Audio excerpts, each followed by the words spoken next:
अहम खबर दें आपको, वज़ीर-ए-आज़म शहबाज शरीफ सानह पिम्स पर अफसरान पर शदीद बरहम। वज़ीर-ए-आज़म ने वफाकी सेक्रेटरी सेहत असलम गौरी को फौरी तौर पर मुअत्तल कर दिया है। वज़ीर-ए-आज़म मोहम्मद शहबाज शरीफ की ज़ेर सदारत आला सतह का इजलास जारी है, जिसमें यह अहम फैसला किया गया है। वज़ीर-ए-आज़म ने वफाकी सेक्रेटरी सेहत असलम गौरी को फौरी मुअत्तल कर दिया है। वज़ीर-ए-आज़म शहबाज शरीफ ने सानह पिम्स पर अफसरान पर शदीद बरहमी का इजहार किया है। वज़ीर-ए-आज़म शहबाज शरीफ की जानिब से कहा गया था कि सानह में मुलव्विस अफराद को करार वाकई सज़ा दी जाएगी। वज़ीर-ए-आज़म ने वफाकी सेक्रेटरी सेहत असलम गौरी को फौरी तौर पर मुअत्तल कर दिया है। वज़ीर-ए-आज़म मोहम्मद शहबाज शरीफ की ज़ेर सदारत आला सतह का इजलास जारी है, जिसमें यह अहम फैसला किया गया है। वज़ीर-ए-आज़म ने सानह पिम्स पर अफसरान पर शदीद बरहमी का इजहार किया है। वज़ीर-ए-आज़म मोहम्मद शहबाज शरीफ की ज़ेर सदारत आला सतह के इजलास में यह अहम फैसला किया गया। दीगर मेम्बरान में secretary establishment doctor barrister Naveel आवान भी शामिल है। पिम्स अस्पताल में नौमौलूद बच्चों के जाँ बहक होने का मामला है। वज़ीर-ए-आज़म ने सानह पिम्स पर अफसरान पर शदीद बरहमी का इजहार किया है। इसी वाले से बात कर लेते हैं। हमारे साथ मौजूद है ब्यूरो चीफ इस्लामाबाद इफ्तिखार शिराजी साहब। इफ्तिखार साहब, असलम गौरी को मुअत्तल कर दिया गया है, सेक्रेटरी सेहत थे ये? जी बिल्कुल, अगरचे ये अभी खबर आई है हमारे सामने कि आज प्राइम मिनिस्टर ने इस सारे मामले पे एक तो हंगामी इजलास तलब किया और जो इनिशियल उनको फीडबैक दिया गया है उसको लेके मुतल्लिका अफसरान के ऊपर बरहमी का इजहार भी किया है।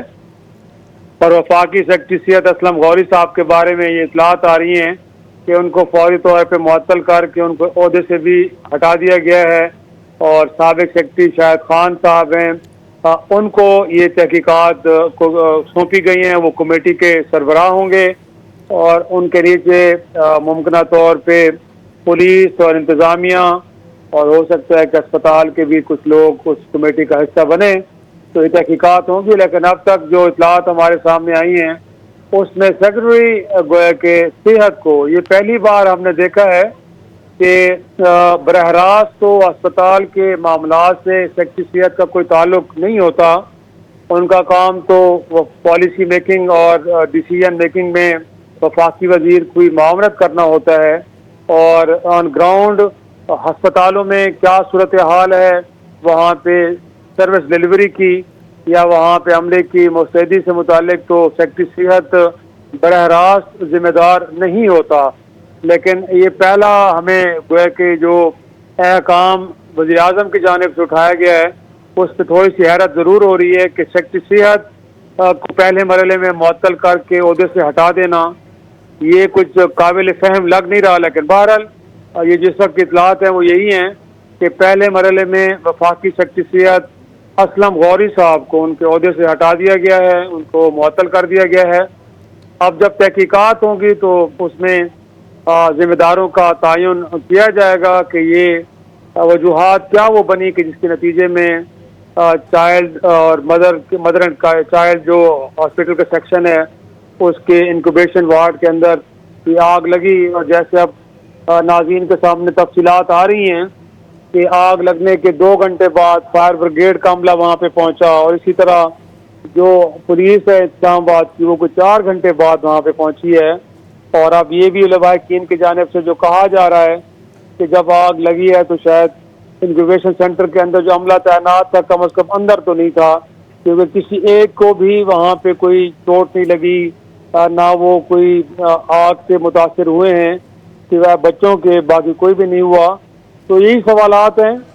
और अगर वहाँ पे किसी की ड्यूटी थी, एक शिफ्ट के अंदर लोग वहाँ पे तैनात किए थे, वो वहाँ पे नहीं मौजूद थे, तो मुझे लगता है कि इनिशियली जो चिल्ड्रन वार्ड या चिल्ड्रन हॉस्पिटल के इंचार्ज हैं ये उनकी जिम्मेदारी बनती है कि उनका अमला वहाँ पे क्यों नहीं था।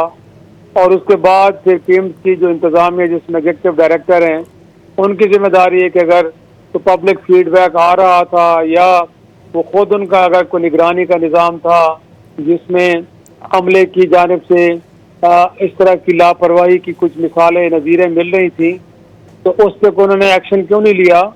बट सेक्रेटरी सेहत को हटा देना, मुझे लगता है कि अगर इसका का मतलब तो ये है कि कहीं अगर कोई खुदा न खास्ता दहशतगर्दी की वारदात होती है और आप मुल्क के सेक्रेटरी दाखिला को उसके ओहदे से हटा के उसको आप मुअत्तल कर दें ये बात तो बड़ी काबिल फहम नहीं लग रही मुझे कि सेक्रेटरी दाखिला का क्या काम है, सिवाय कि उस इलाके का जो डिप्टी कमिश्नर है, वहाँ का जो डीपीओ है, वहाँ मुतलका इलाके का जो थानेदार है, ये उन लोगों की जिम्मेदारी है कि जराइम पेशा लोगों पर नजर रखें।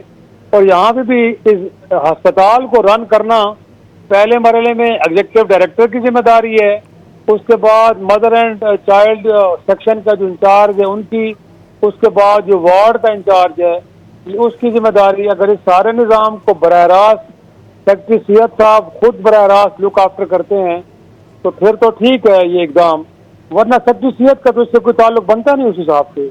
लेकिन उन्होंने बहरहाल उनको मुअत्तल कर दिया है। देखें अब आगे जब तहकीकात बढ़ती हैं तो क्या नताइज सामने आते हैं।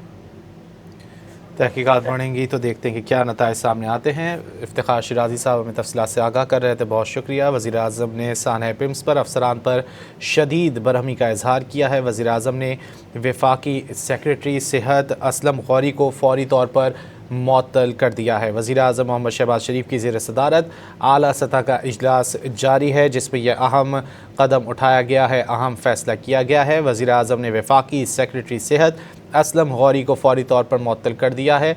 एक बार फिर बात कर लेते हैं इफ्तिखार शिराजी साहब से। शिराजी साहब, जैसा कि आप कह रहे हैं कि ये नाकाबिल फ़हम है कि वफाकी सेक्रेटरी सेहत असलम गौरी को हटा दिया गया। उनका काम तो पॉलिसी मेकिंग वगैरह का आपने बताया कि इस तरह का होता है, लेकिन जो अमली तौर पर अस्पताल में मौजूद हैं अफराद, उनकी किस तरह जो है वो हम देख सकते हैं कि एहतसाब किया जाएगा? जी बिल्कुल ऐसे ही है। इस मामले में तो आपको अस्पताल की इंतजामिया को फौरी तौर पे, मैं यही तो कहता हूँ ना, हम जो पहले भी बात कर रहे थे कि इस मुल्क के अंदर प्रॉब्लम यही है कि मेरा बंदा तुम्हारा बंदा और किसी और का बंदा। तो अस्पताल के गोया के ईडी साहब के बारे में क्या ख्याल है? एग्जीक्यूटिव डायरेक्टर जो बराह रास्त इंचार्ज है इस अस्पताल का, जिसका काम अस्पताल के अंदर सर्विसेज को यकीनी बनाना, अमले की मौजूदगी को यकीनी बनाना, और यह है कि तमाम जितना भी स्टाफ है वो मुस्तैदी से अपनी जिम्मेदारियां अदा करे, ये काम मेक श्योर करना है एग्जीक्यूटिव डायरेक्टर ने। तो एग्जीक्यूटिव डायरेक्टर साहब को तो अभी तक आपने कुछ कहा ही नहीं है।